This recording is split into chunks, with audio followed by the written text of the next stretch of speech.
지난주에 성막을 만드는 재료 구조에 대해서 말씀을 드렸죠. 성막하면 지성소, 성소 이 두 부분을 지칭을 할 수 있는데 전체를 말하면 성소라고도 할 수 있고요.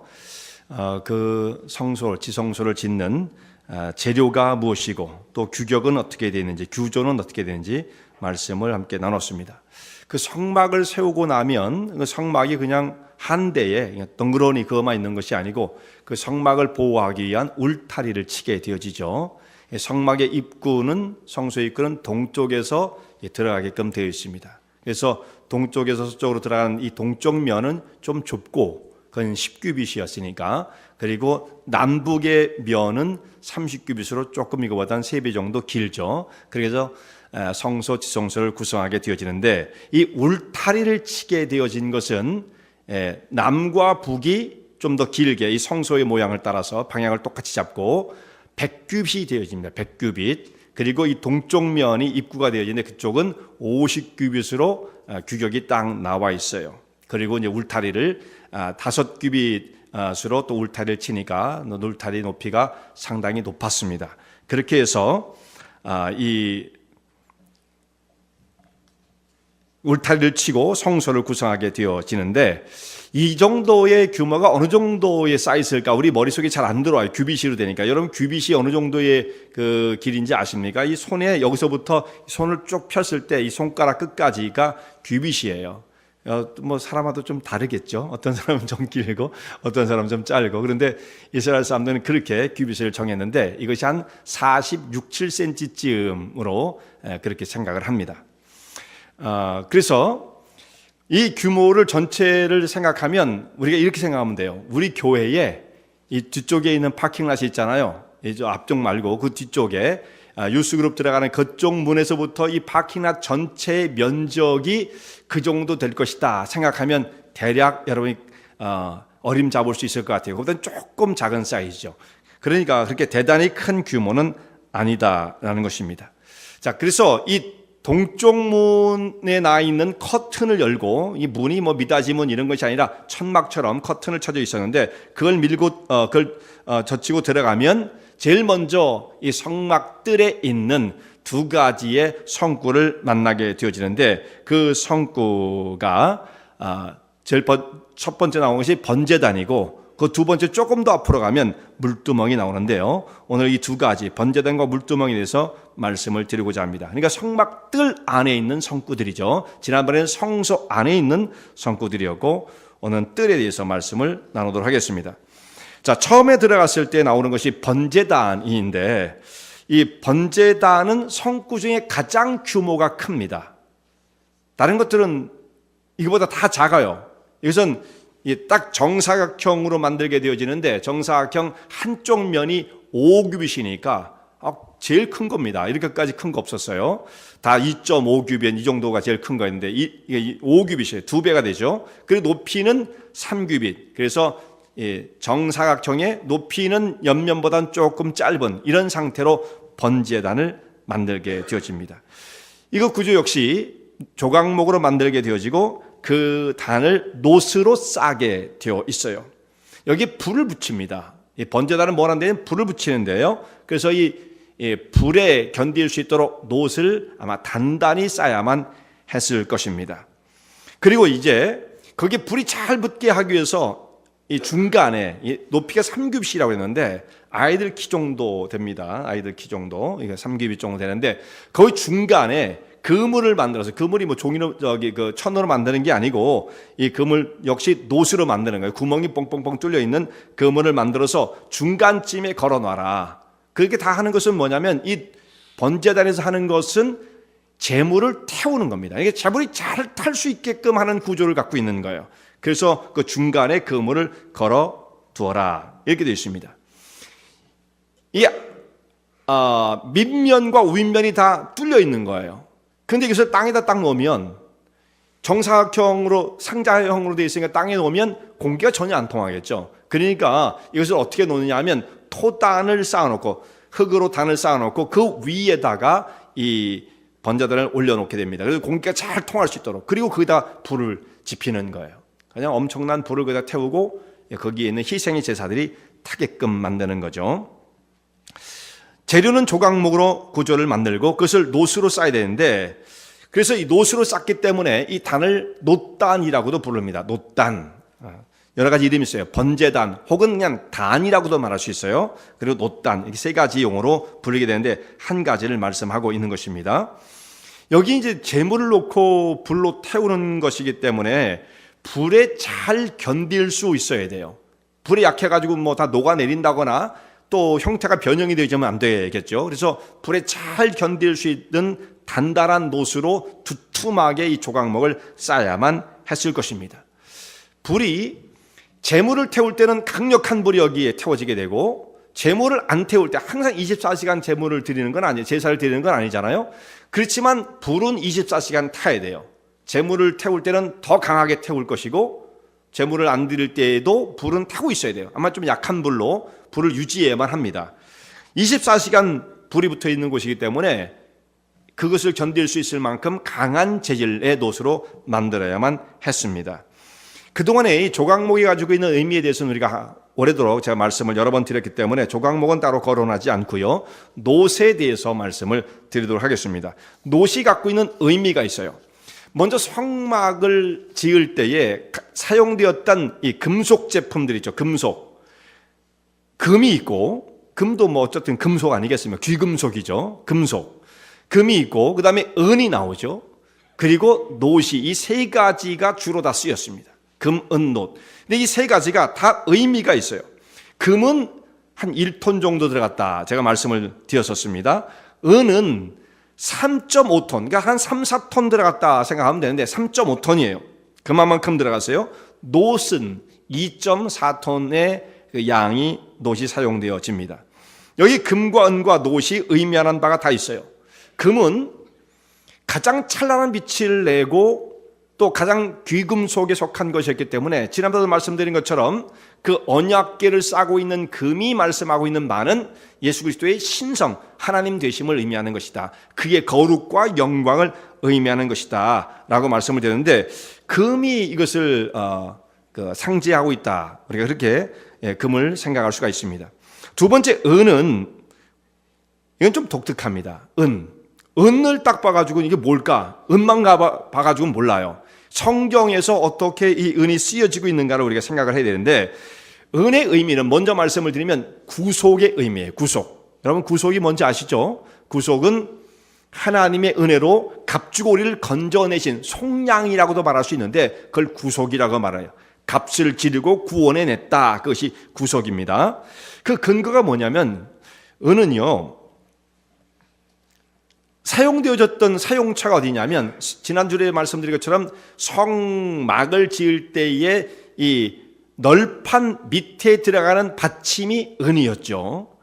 그 무게가 어느 정도였냐면, 이 널판 하나에 받침이 2개씩 쓰였는데 한 받침당 한 달란트예요. 한 달란트는 34kg가 조금 넘는 그 정도의 무게입니다. 그러니까 상당히 무거운 거예요. 그것이 이제 2개씩 들어가죠. 이것이 성막 전체의 96개, 96개가 사용되어집니다. 그래서 전체의 그 은의 양이 아까 말씀드린 3.5톤 정도가 되어지는데, 이 은이 다 어디서 나왔느냐?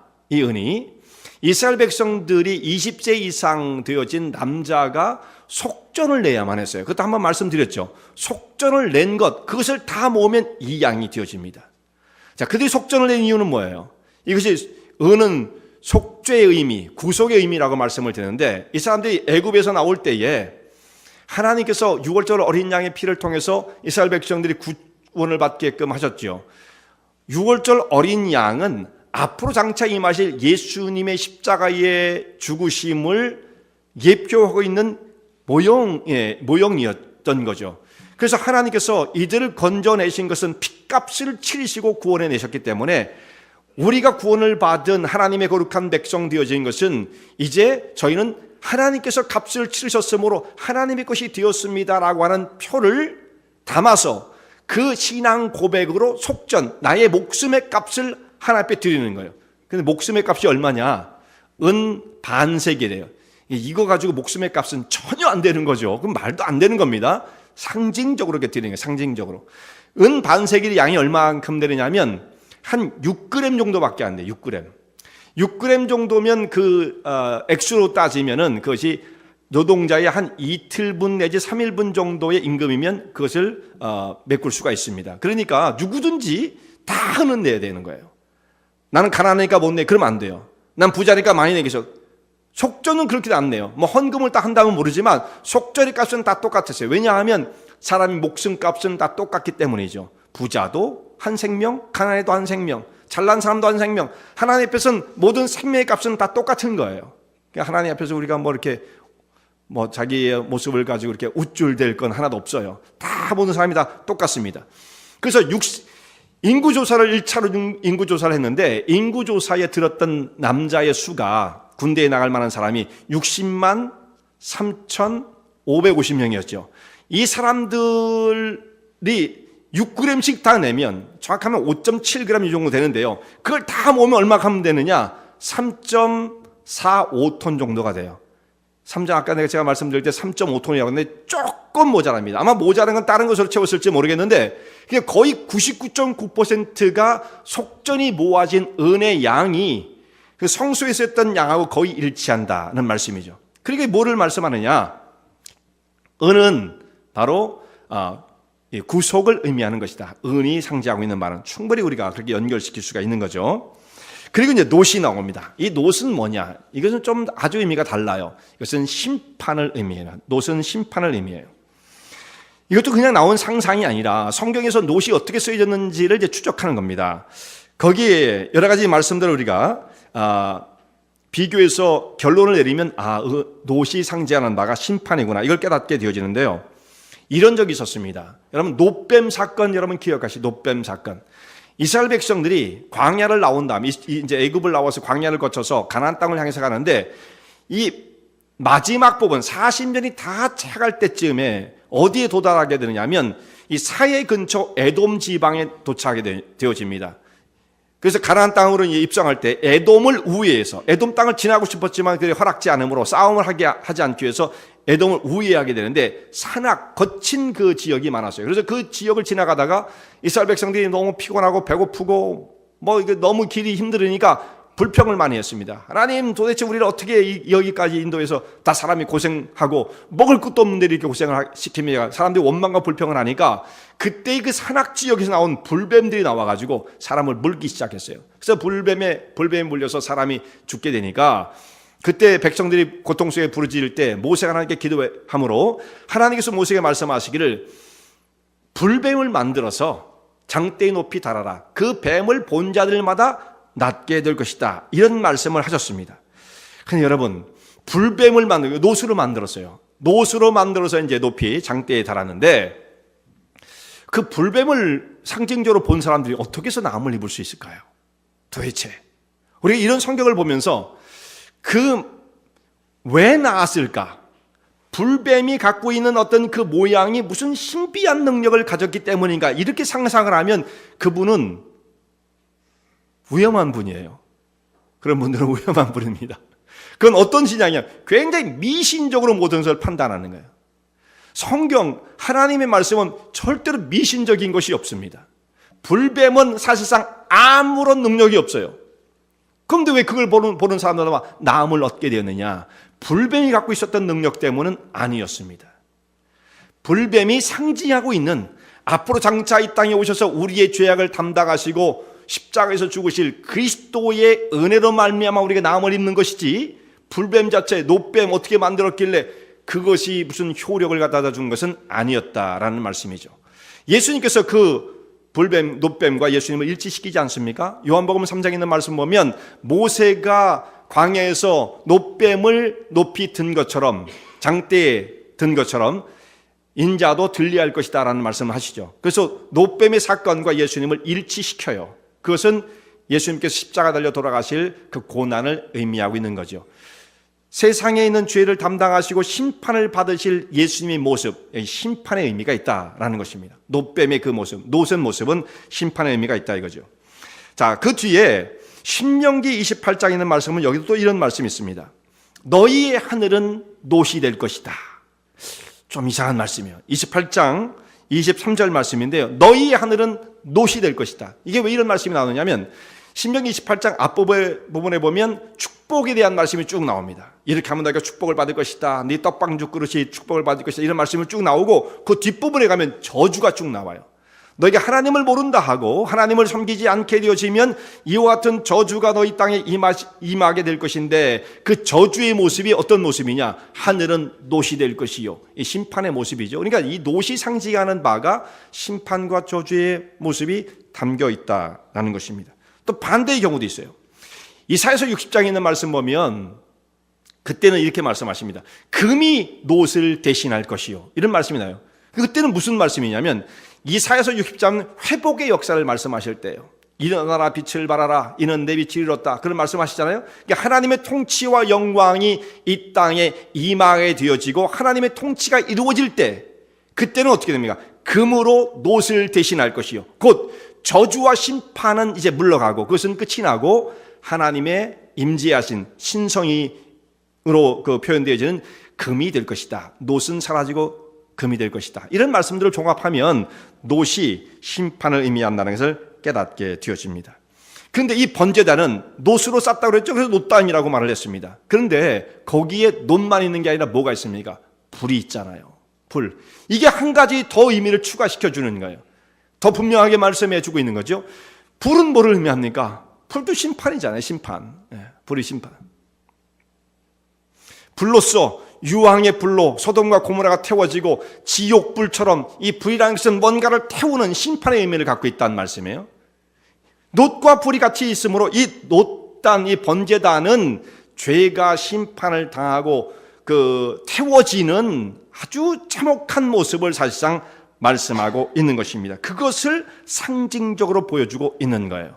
여러분 놋단을 한번 생각해 보십시오. 성소를 성막으로 들어갈 때 제일 먼저 보여진 가장 커다란 성구가 나오는데 그 위에 불이 붙어 있고 짐승들이 타고 있는 모습을 여러분 상상해 보세요. 그게 아름답게 보이지 않죠. 사실상 끔찍한 겁니다.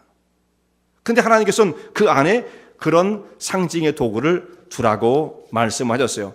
이게 어떤 의미를 갖고 있는 것인가? 좀 더 우리가 생각을 해봐야 합니다. 자, 여러분 번제단의 위치를 생각해 보세요.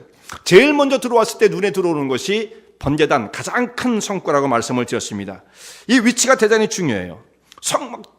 성막들로 들어왔을 때 첫 번째 목격하게 되고 대면하게 되는 것이 이 번제단인 것입니다. 번제단은 죄에 대한 심판이 내려지는 자리죠. 하나님께 나아가는 사람은 반드시 이 번제단을 통과해야만 나아갈 수가 있어요. 하나님의 영광이 임재해 계시다고 하는 성소, 지성소를 향해서 나아가는 제사장들도 반드시 번제단을 통과해서 나아가야만 했던 것입니다. 이것은 필수예요. 무엇을 말씀하고 있는 것입니까? 어떤 사람도 번제단을 통과하지 않고서는 하나님의 거룩하심 앞에 설 수 없다라는 것을 말씀하고 있는 거예요. 사람은 왜냐하면 하나님과 명백히 어떤 관계를 가지고 있느냐? 여러분 우리가 안 믿는 하나님의 구속의 은혜를 경험하지 않은 상태의 하나님과 사람의 관계는 어떤 관계냐? 원수된 관계입니다. 원수된 관계. 정말 심각한 죄인의 모습인 것입니다. 그러니까 하나님과 화목할 수 없는 그런 관계예요. 그런데 죄악의 피가 얼마나 하나님 앞에서 혐오스럽고 대단한 것인지 그것이 번제단을 통해서 잘 적나라하게 드러나고 있는 거죠. 그렇게 참혹하게 태워지는 모습, 그렇게 마땅히 형벌받아야 할 모습이 죄인의 모습이다라는 것을 말씀하고 있는 거예요. 자, 우리는 겉으로 다 괜찮은 사람처럼 보입니다. 옷도 그럴듯하게 입고 좀 멋도 내고 화장도 하고 그러면 사람이 겉으로 볼 때는 다 사람이 고상해 보여요. 그렇지만 하나님께서는 그 사람의 겉사람을 보시는 것이 아니라 우리의 속, 부패한 영혼 그 중심을 보실 때에 그 하나님 앞에 서 있는 사람의 모습은 부패한 형벌받을 수밖에 없는 죄인의 모습을 벗어날 수가 없다라는 말씀이에요. 죄를 지은 아담이 어떻게 했습니까? 아담이 죄를 짓자마자 어떻게든 사람들은 자기를 가리려고 그래요. 포장을 하려고 그러죠. 위장을 하려고 그럽니다. 아담도 그랬습니다. 수치가 드러나니까 하나님을 피해서 숨었을 뿐만 아니라 자기의 수치를 나무잎으로 치마를 엮어서 입고 자기 수치를 가리려고 했어요. 이것이 인간들이 하는 노력이에요. 자기의 허물을 다 사람들에게 익스포즈, 드러내고 나는 이런 사람이다 하는 사람 없습니다. 다 그걸 어떻게든지 가리려고 그러죠. 그걸 포장을 하고 위장을 하려고 하는 것입니다. 그러나 이 정도의 것을 가지고 자기의 죄를 가리울 수 없다라는 것을 말씀하시는 겁니다. 왜냐하면 사람의 노력으로 어떻게 합니까? 나뭇잎을 엮어서 입었지만 그 치마가 얼마 가겠습니까? 그리고 바람에 펄럭펄럭거리면 그 사이사이로 수치됨이 드러날 수도 있는 거예요. 조금 지나가면 나뭇잎은 시들어 말라 떨어지고 말 것이죠. 이게 오래 영구적으로 자기의 수치를 가릴 수가 없습니다. 인간의 노력이 그와 같다라는 것입니다. 자기는 아무리 노력한다 할지라도 자기의 허물을 다 해결할 수 없는 상태라는 것을 말씀하고 있는 거죠. 이때 하나님께서 짐승의 가죽옷을 지어서 그 사람에게 입혀주십니다. 나무의 잎으로 만든 치마를 걷어 버리게 하시고 아담과 하와에게 가죽옷을 지어 입히셨어요. 결국은 짐승의 희생으로 말미암아 사람의 수치와 죄악이 가려진다는 것을 말씀하고 있는 거죠. 근데 여기서 짐승이 희생을 당해서 짐승의 죽음으로 사람이 죄가 가려진다는 상징을 보여주시는데, 근데 진짜 그럼 짐승이 죽는다고 사람이 죄가 사해질까요? 짐승이 죽는다고. 구약에 있는 말씀들을 보면 여기도 이제 짐승이 나오잖아요. 수없는 짐승들이 그게 태워져서 번제물로 하나님 앞에 드려지면 희생물로 드려집니다. 근데 이게 짐승이 태워지는 것으로 사람의 죄가 사해질 수 있을까? 그리고 이때의 모습을 좀 자세히 한번 생각해 보세요. 끔찍하게 이럴 데 없죠. 근데 이런 짐승을 태우는 제사는 좀 여러분이 이상하게 들을지 모르지만 좀 편안하게 여러분 한번 생각을 해보세요. 구약의 성경에 기록된 것 말고도 세상의 이방신들도 다 그런 식으로 제사를 드렸어요. 그러면 이거 이상하다. 이거 이상하잖아. 우리가 믿는 하나님은 그런 분이 아닌데 이게 원시 종교도 아니고 왜 이렇게 되었을까라고 하는 좀 이게 걱정스러운 마음이 들기 시작합니다. 우리가 믿는 하나님이 정말 원시 종교에 불과한 유치한 그런 신에 불과하단 말인가, 이런 생각을 하게 되어지잖아요. 결국 그런 분은 아니실 터인데 왜 하나님은 여기에서 짐승을 잡아서 번제단에 태우는 이런 제사를 허용하셨을까 생각을 하게 되어지죠. 여러분 그런 의문 안 가져보셨어요? 다 신앙이 좋았어요. 그냥 무조건 하나님이 하라시라면 다 맞는 진리지 이렇게 생각하고 무조건 따라갔습니까? 좀 이상한 것이 느껴지지 않습니까? 근데 이 이상한 것은요, 지금 우리의 시각으로 봤을 때 이상한 것입니다.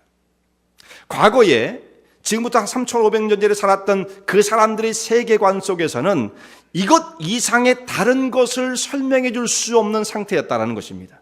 그러니까 이방 사람들도 비슷하지만 그 짐승의 희생의 제사를 통해서 너희 죄가 사함을 받는다라고 하는 그런 상징을 보여주시고, 사실은 짐승 때문에 우리의 죄가 사해지는 것이 아니라 장차 이 땅에 임하셔서 우리의 죄를 대신 짊어지시고 십자가에 죽으실 예수님을 보여주기 위한 모습으로 이러한 세상에서 토용되었던 모습들을 하나님께서 사용하시는 거예요.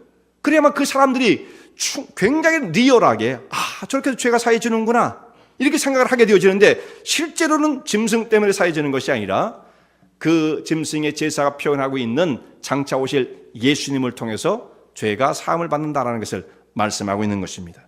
그래서 이 번제단이 우리의 죄가 사해지는 그 구속의 은혜를 보여주는 것이고요, 앞으로 장차 임하실 하나님의 아들 그리스도의 십자가의 고난을 말씀하고 있는 것입니다.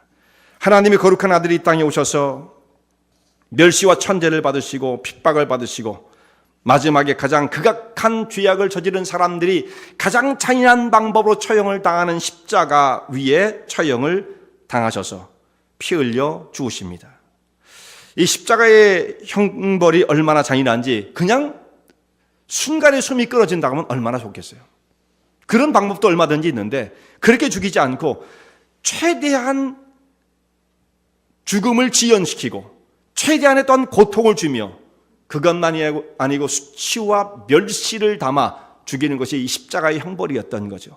예수님께서는 자기가 매달려야 할 그 십자가를 지고 골고다를 향해서 올라가셨으며 거기에 도착해서는 십자가에 못 박혀서 6시간 동안 고통을 당하시다가 마침내 숨을 거두시게 되어집니다.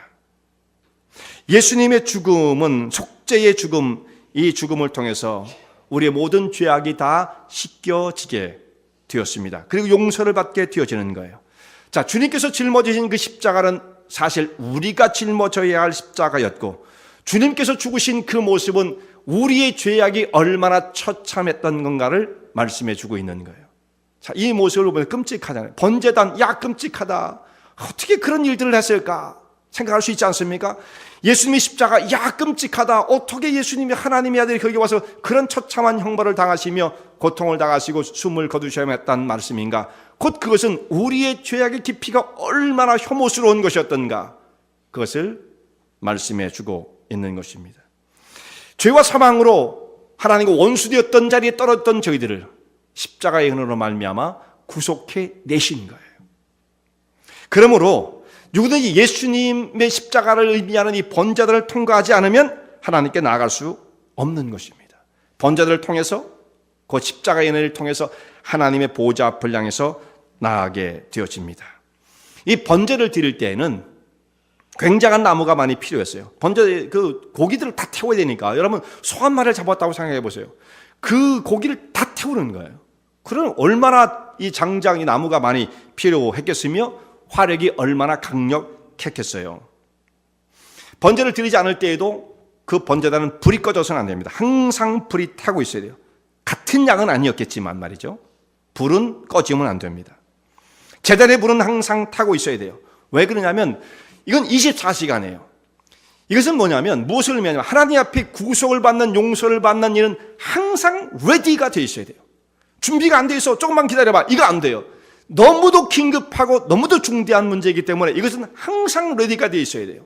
그래서 어떤 사람이 속죄를 받기 위해서 제사장에 찾아온다면, 만약에 그 시간이 밤이라 할지라도 새벽이라 할지라도 정말 그 사람이 요구한다면 죄의 용서는 긴급히 이루어져야 되는 것이기 때문에 항상 그 제단 위에 불이 타고 있어야 한다라고 말씀하고 있는 것입니다. 성소 안에 등불들도 꺼져서는 안 되죠.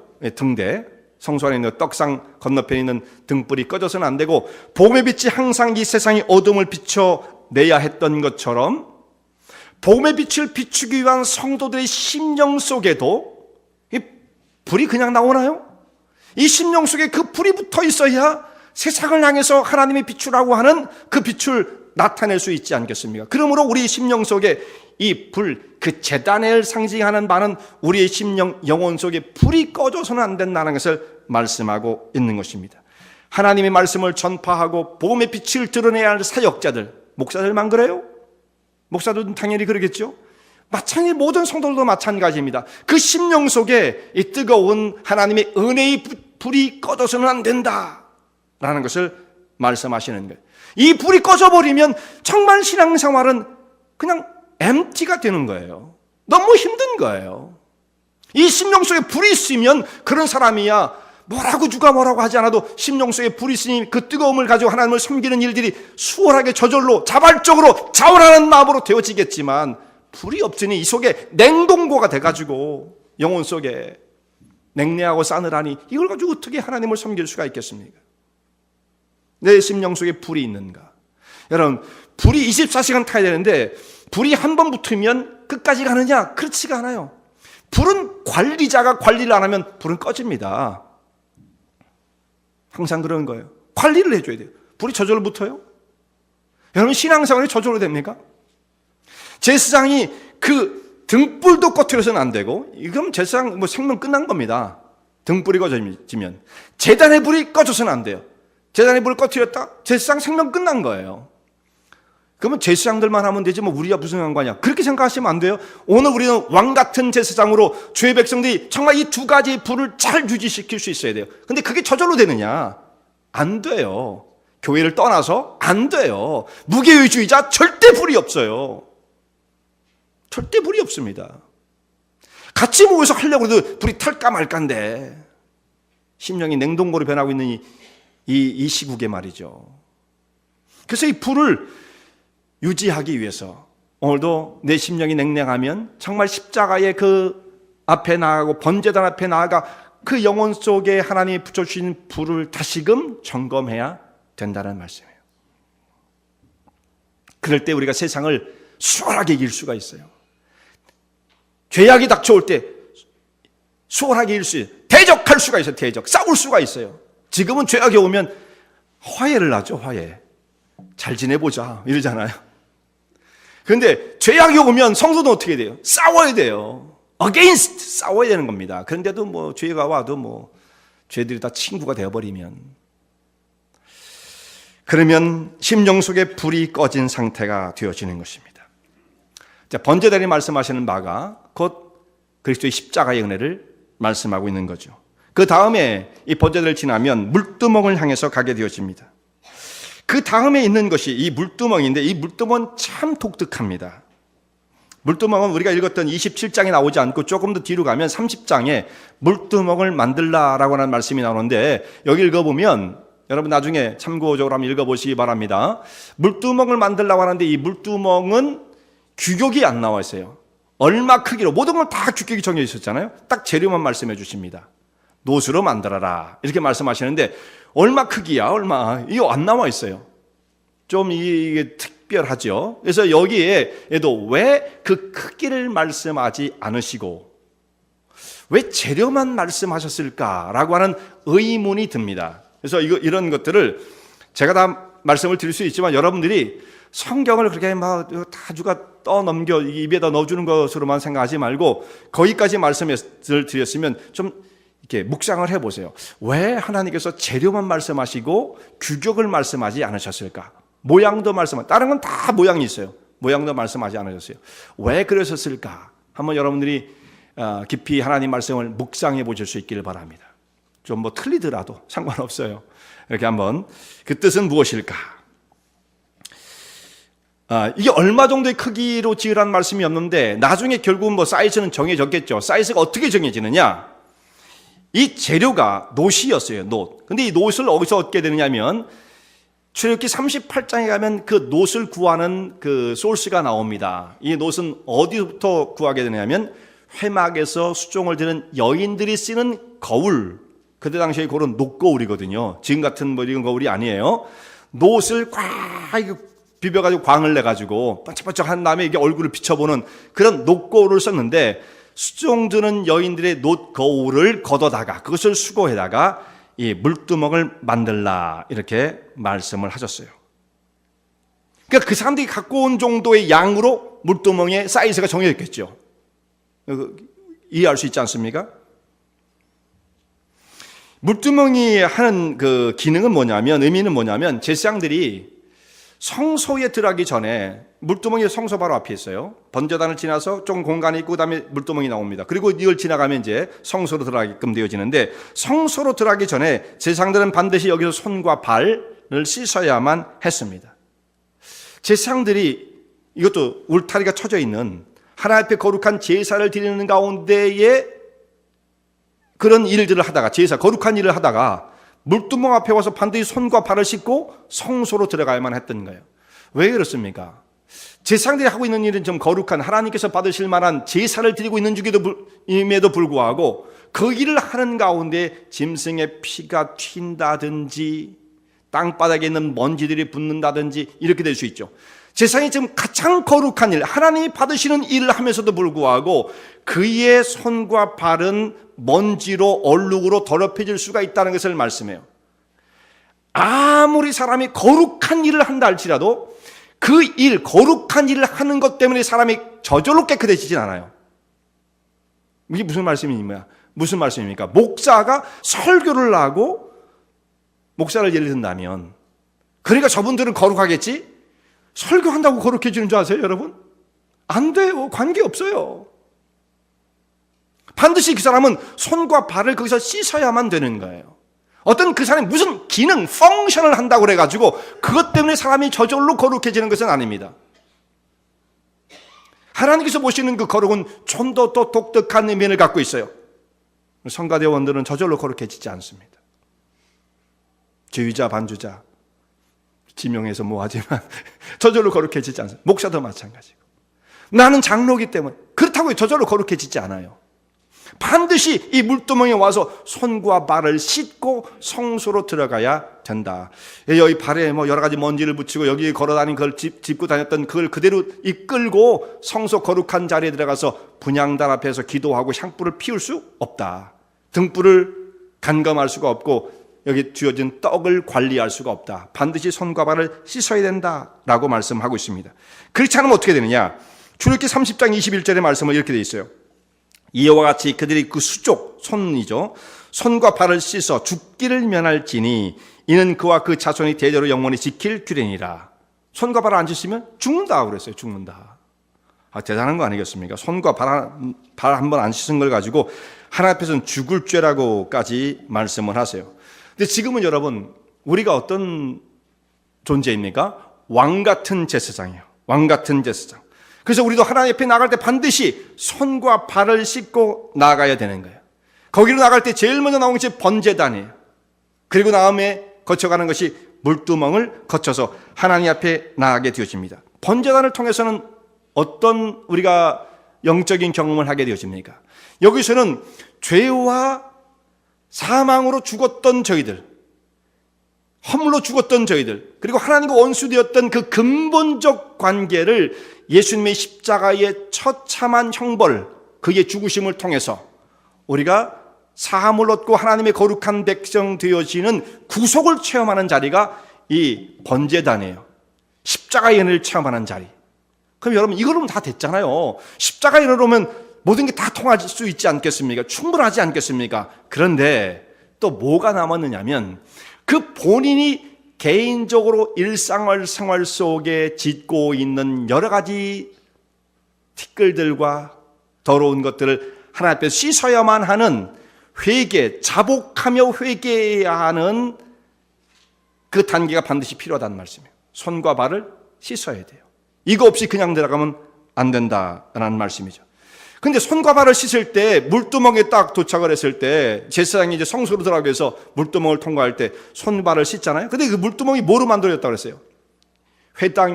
회막에서 수종된 여인들의 거울, 뭐를 상징하고 있습니까? 거울은 뭔가 비춰보는 거잖아요. 그러니까 자기가 잘 비춰지면 죄가 적나라하게 드러나는 사람은 내가 이런 죄가 있지. 그리고 하나님 앞에 손과 발을 씻고 회개를 할 거예요. 근데 그 거울이 희미하면 뭐가 뭔지 하나도 모르겠죠.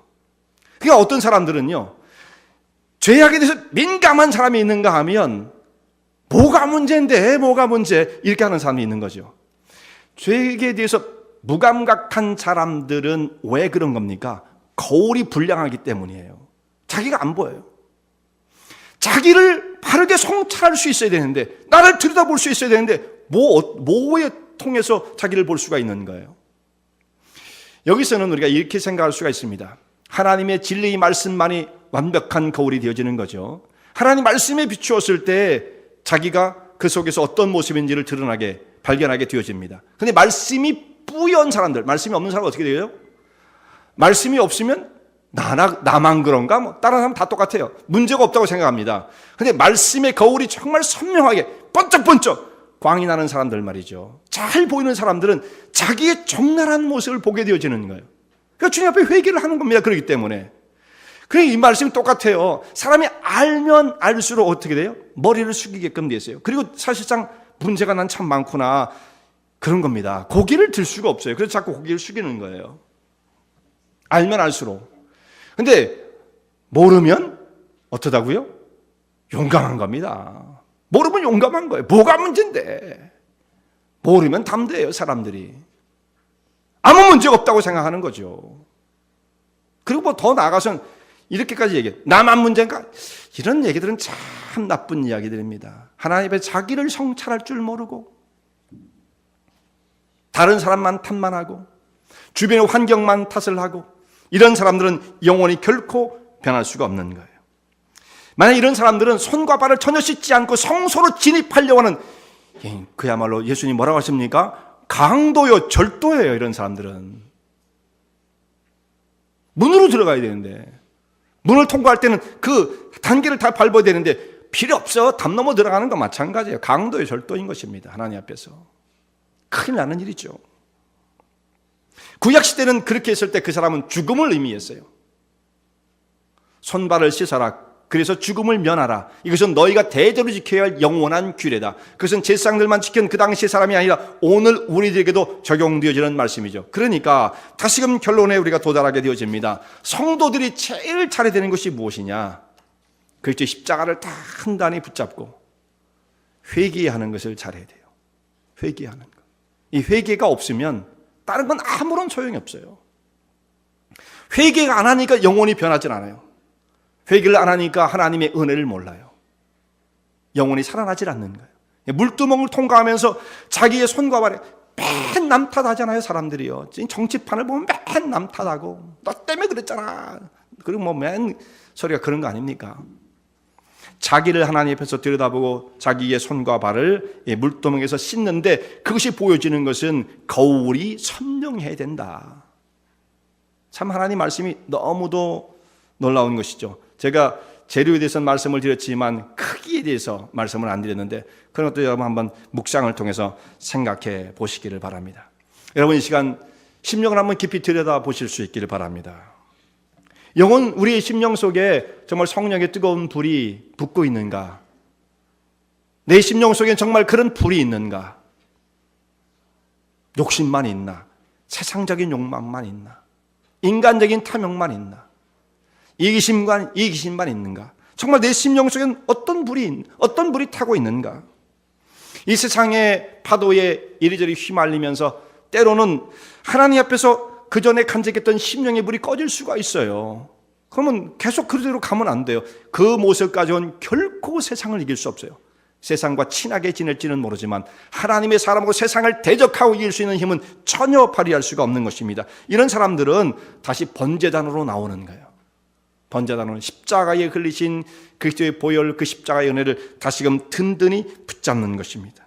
그 은혜를 다시금 확인하는 것입니다.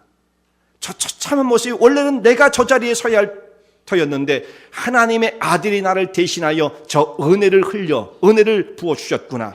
이것을 깊이 경험을 하는 것입니다. 십자가의 구속의 은혜를 경험하고 또 앞을 향해서 나가야 돼요. 물두멍을 거쳐서 우리가 일상생활 속에 짓고 있는 여러 가지 수많은 죄악들을 하나님 앞에 한 가지씩 내려놓고 더 깊은 은혜의 보좌를 향해서 나아가서 하나님의 영광의 보좌 앞에 이를 수 있는 주의 종들 되시길 바랍니다. 기도드리겠습니다.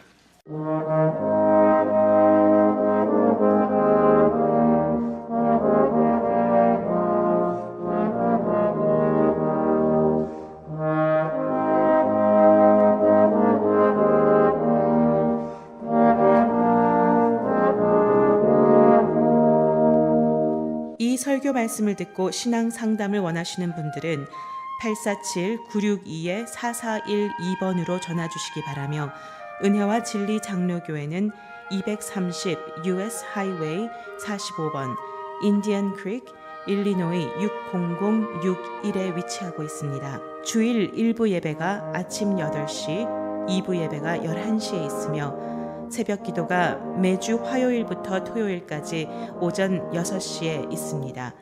그리고 금요 성경 공부가 저녁 8시에 있습니다. 하나님의 은혜와 은총이 항상 여러분과 함께 하시길 바랍니다.